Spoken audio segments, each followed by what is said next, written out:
Welcome Shri Jayan Chaudhary, Honorable Minister of State for Skill Development and Entrepreneurship, Government of India, to please address the gathering.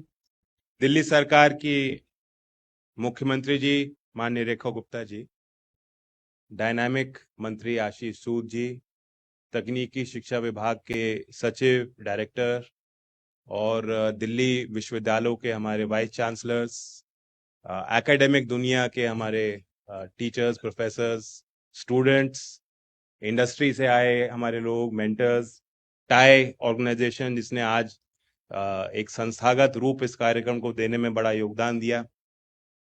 बहुत खुशी हो रही है। आज त्योहारों का भी दिन है और एक शुभ अवसर पे एक पर्व की तरह दिल्ली के नौजवानों की क्षमताओं को बढ़ाने के लिए और एक हर्ष की बात है कि फेस्टिवल का नाम आपने दिया इस इवेंट को।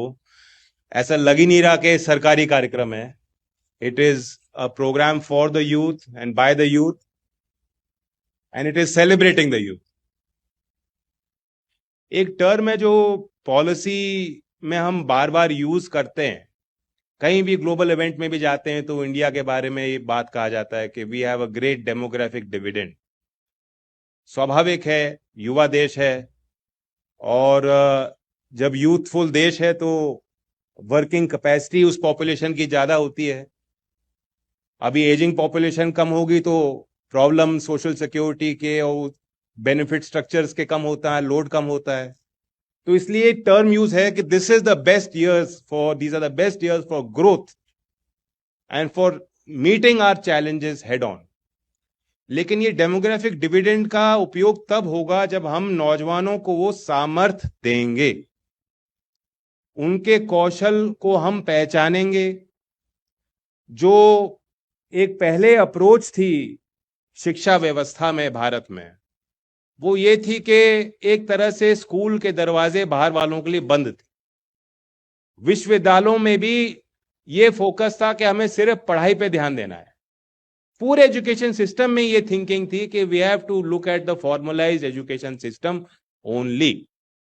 लेकिन आज देश के प्रधानमंत्री जी की जो सोच है, राष्ट्रीय शिक्षा नीति में उसे व्यवहारिक करने की जो कोशिश है, नीतिगत पहल है, उसका मुख्य जो स्तंभ है वो ये है कि हमें मियर क्वालिफिकेशंस पे नहीं जाना है, कॉम्पिटेंसी को बिल्ड करना है।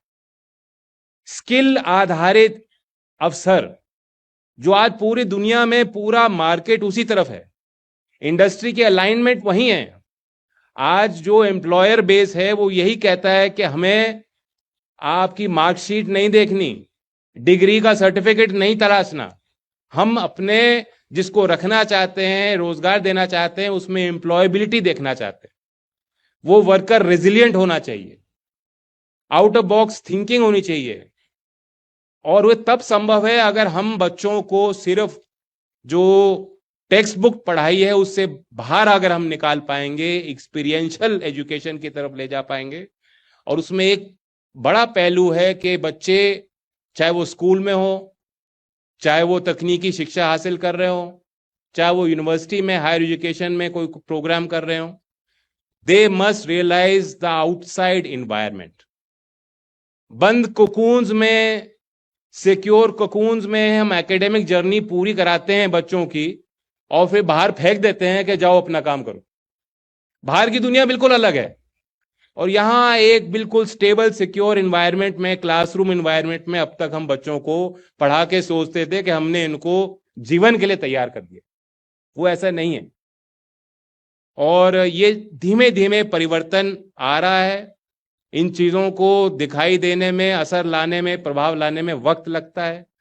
और राजनीतिक क्षेत्र में देखो, हमें कार्यकाल तो 5 साल का ही मिलता है ना, तो इसलिए शॉर्ट टर्म थिंकिंग डोमिनेट करे पॉलिटिकल थिंकिंग को, यह स्वाभाविक है। लेकिन आज हमें एक ऐसी सरकार मिली है और ऐसे लीडर्स मिले हैं, और मैं दिल्ली सरकार को भी धन्यवाद देता हूं कि जो लॉन्ग जेस्टेशनल प्रोजेक्ट होते हैं, जिनका असर प्रभाव एकदम तुरंत नहीं दिखाई देता, लेकिन अनिवार्य है, जरूरी है राष्ट्र सुरक्षा के लिए, राष्ट्र के मिशन के लिए, विकसित भारत के लिए, जो विकसित भारत की नींव है, उस यूथ में इन्वेस्ट करने का आपने निर्णय लिया। मैं धन्यवाद देता हूं, बधाई देता हूं, शुभकामनाएं देता हूं। दूसरी तरफ प्रधानमंत्री जी कह रहे हैं देश के हर नागरिक को, हमने और आपने कभी कल्पना नहीं की थी, कभी सोचा नहीं था। उन्होंने एक मिशन दे दिया, चैलेंज दे दिया। हर देश में जो हैकाथॉन हो रहा है उसी इशू पे चैलेंज हो रहा है, चर्चाएं हो रही हैं, डिबेट्स हो रही हैं, कार्यक्रम बन रहे हैं, मंत्रालयों में बैठक हो रही हैं, भारत सरकार के सचिव बैठते हैं, वो एक रणनीति बनाते हैं, स्ट्रेटेजी बनाते हैं, व्हाइट पेपर निकल रहे हैं। वो क्या है चैलेंज? क्या सवाल पूछा कि भारत विकसित कैसे होगा, और जो भारत विकसित होगा तो उसमें एक छात्र और छात्रा की क्या भूमिका होगी, क्या जिम्मेदारी होगी। देश के हर नागरिक को कहा है कि भारत को विकसित बनाना अकेला मैं प्रधानमंत्री के तौर पे नहीं कर सकता, कोई एक सरकार नहीं कर सकती, कोई एक जनप्रतिनिधि नहीं कर सकता। पूरे देश को, समूचे समाज को एक होके मिशन मोड में काम हो करके होल ऑफ गवर्नमेंट अप्रोच को कन्वर्जेंस के साथ हम सबको मिलके ये हासिल करना है। आज का जो ये एस्पिरेशनल प्रोग्राम उसी बड़ी सोच का एक पहलू है। दुनिया बहुत तेजी से बदल रही है और मुझे खुशी हुई जब हमने उन बच्चों से मुलाकात की, स्टॉल्स में जाके देखे कि क्या प्रोडक्ट उन्होंने क्रिएट किया है, क्या क्या सर्विस आइडिया है, वैल्यू क्रिएशन का क्या कॉन्सेप्ट है उनका, कहां तक ये स्टार्टअप्स उसको बनाने में सफल हुए हैं, कहां तक उनको सपोर्ट मिल पाई है। प्रेजेंटेशन सबकी बहुत अच्छी थी, बहुत स्मार्ट स्वाब तरीके से, जो एक इन्वेस्टर देखना चाहता है, जो भाषा सुनना चाहते हैं, सारे उन पॉइंट्स को उन्होंने बहुत बेहतरीन तरीके से रखा। यानी उनको मेंटरिंग बहुत अच्छी मिली है। इस इवेंट के माध्यम से भी उनको जानकारी मिली है कि रियल वर्ल्ड में कैसे अपने प्रेजेंटेशन को दुरुस्त करना है। दूसरी अच्छी बात मुझे लगी कि जो भारत की मूल समस्याएं हैं, चुनौतियां हैं, उनको उन्हीं पे सारा ध्यान केंद्रित था। कोई स्टार्टअप डिफेंस को लेकर, कोई हेल्थ के प्रोडक्ट आइडिया को लेकर, कोई क्लाइमेट चेंज के विषय को लेकर। यानी देश का यूथ उन विशेष इश्यूज को लेकर एजिटेटेड है, जो आज भारत को विकसित भारत अगर बनाना है तो we have to together collectively find solutions for those same issues and challenges. AI की बड़ी चर्चा होती है। आज कई स्टार्टअप्स ने एआई बेस्ड प्रोडक्ट्स बनाए और पेश किए। और आप जानते हैं कि फरवरी में एक बड़ा ग्लोबल इवेंट इंडिया होस्ट करने जा रहा है। Our PM was perhaps the first global leader to start talking about AI. And the vision there is that India, of course, has already become the largest user. We are already ahead of US in terms of using AI tools. और एक और कारण है, एक और बात, खास बात निकल के आती है। अगर आप एनालाइज करेंगे, मैं एक ही मीडियम की बात करूं, अगर चैट जीपीटी यहां कितने लोगों ने यूज करना शुरू किया? हाथ मेजॉरिटी के खड़े हो गए। So in terms of ChatGPT users, India is already ahead of the US. It's not surprising. But what comes out is 36% of the users are using it regularly. यानी उसमें उनको कुछ ना कुछ वैल्यू मिल रहा है। जो AI के मॉडल्स, टूल्स, प्लेटफॉर्म्स ऑलरेडी हैं, उनको हमारे देश के युवा खास तौर से यूज कर रहे हैं और वो देख रहे हैं कि अपनी लाइफ में, जीविका में वो कैसे सार्थक और बड़ा पॉजिटिव चेंज इन टेक्नोलॉजी और टूल्स के माध्यम से आप ला सकते हैं। तो वैल्यू क्रिएशन भी हो रहा है। अब फरवरी में पूरे एक ग्लोबल समिट में पूरी दुनिया को भारत एक दिशा दे सकता है और नयापन भी आएगा, नए स्टार्टअप्स भी शोकेस होंगे, नए इनिशिएटिव्स शोकेस होंगे। हो सकता है कि जो आज स्टार्टअप्स आज इस इकोसिस्टम के माध्यम से सपोर्ट हुए हैं, दिल्ली ने इस सरकार के कार्यक्रम में जिस तरह से उनको बिल्डअप किया है, हो सकता है कि फरवरी के इवेंट में उनमें से कोई स्टार्टअप्स भी आगे रखे जाएं, ग्लोबल ऑडियंस के लिए उनको दिखाया जाए। ये बड़ी पेशकशी होगी। फियर्स भी हैं एआई को लेकर कि क्या होगा, सबकी नौकरी चली जाएगी। सब लोग जान गए कि नई अपॉर्चुनिटीज तो आएंगी, लेकिन किसके कंधों पे चढ़ के आप उन अपॉर्चुनिटीज का उपयोग कर पाओगे? डिसरप्शन होगा।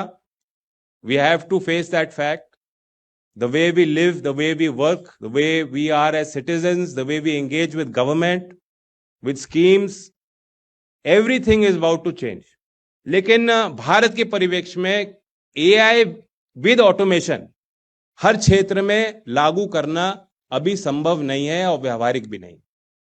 रोजगार सृजन के दृष्टि से भी व्यवहारिक नहीं है, हमारे भारत के लो कॉस्ट वर्कफोर्स बेस को देखते हुए भी व्यवहारिक नहीं है, अर्बन और रूरल इश्यूज को देखते हुए भी व्यवहारिक नहीं। और यही बात मेरे दादा चौधरी चरण सिंह जी भी उस समय भी कहते थे। तो India while taking leadership in AI has to be cognizant of issues of equity, of issues and challenges around whether these technologies represent what is uniquely Indian, हमारे संस्कार, हमारी सभ्यता, हमारी भाषाएं, हमारा सामर्थ्य, हमारा विजन, हमारी यूनिक प्रॉब्लम्स, इन चीजों पे केंद्रित होकर ये टेक्नोलॉजी विकसित हो। इसके लिए इंडियन टेक्नोलॉजिस्ट को, इंडियन एंटरप्रेन्योर्स को, इंडियन रिसर्चर्स को, इंडियन स्टूडेंट्स को साथ मिलके कुछ नया करना होगा। लेकिन एआई सब कुछ वाइप आउट नहीं करेगा। इंडियन परिप्रेक्ष्य में ऑगमेंटेड एआई का बहुत पोटेंशियल मैं देखता हूं। एक सिंपल एग्जांपल है जो एक जोक की तरह यूज होता था इंजीनियर्स के लिए, कोडर्स के लिए, क्योंकि मुख्यमंत्री जी ने बताया इनके बेटे भी कोडर हैं। तो वाइफ ने बोला, शी टोल्ड हर हस्बैंड से go to the store and buy 1 liter of milk and if they have eggs get 6। वो वापस आ गया वो 6 लीटर दूध के साथ। That is the abstraction of language. The wife was saying get if they have eggs तो 6 अंडे भी ले आना, but because वो syntax नहीं था, they assumed that it meant 6 litre दूध लाना। अगर अंडे हैं तो 6 लीटर दूध लाना। तो ये प्रॉब्लम चैलेंज है कि टेक्नोलॉजी में, एआई में भी आप उसको यूज करेंगे तो प्रॉब्लम आएगी।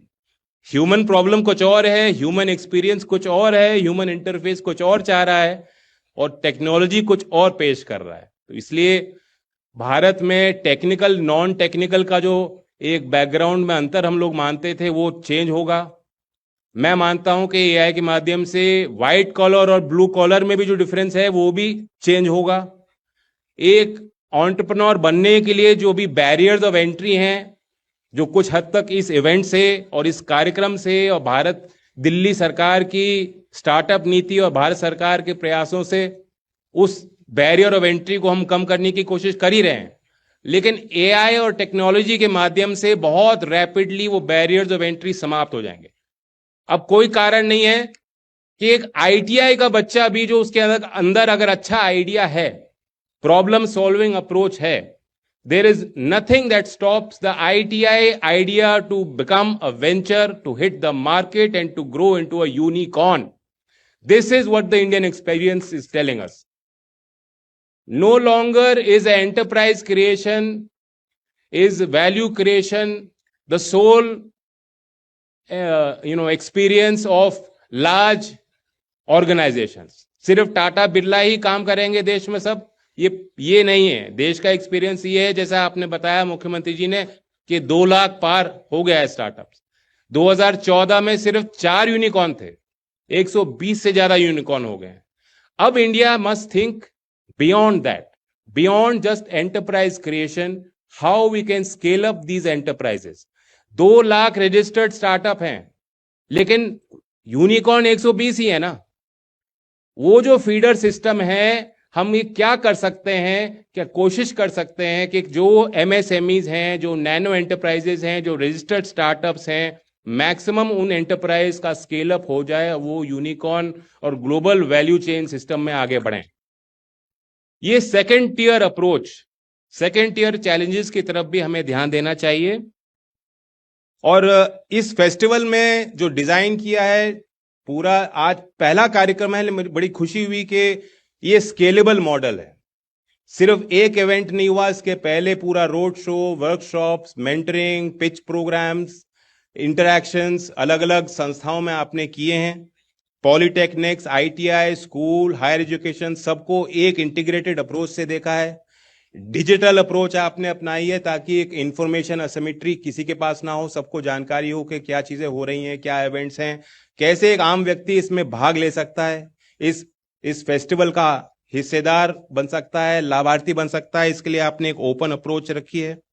और मैं उम्मीद करता हूं कि आज मकर संक्रांति के इस अवसर पे जो लोग नॉर्मली पतंग उड़ाते हैं, तो आइडियाज की ऊंची उड़ान आपने लोगों को जो है विकसित किया, वो टूल्स दिए, वो औजार दिए, वो सोच को आगे बढ़ाने के लिए आपने पहल की।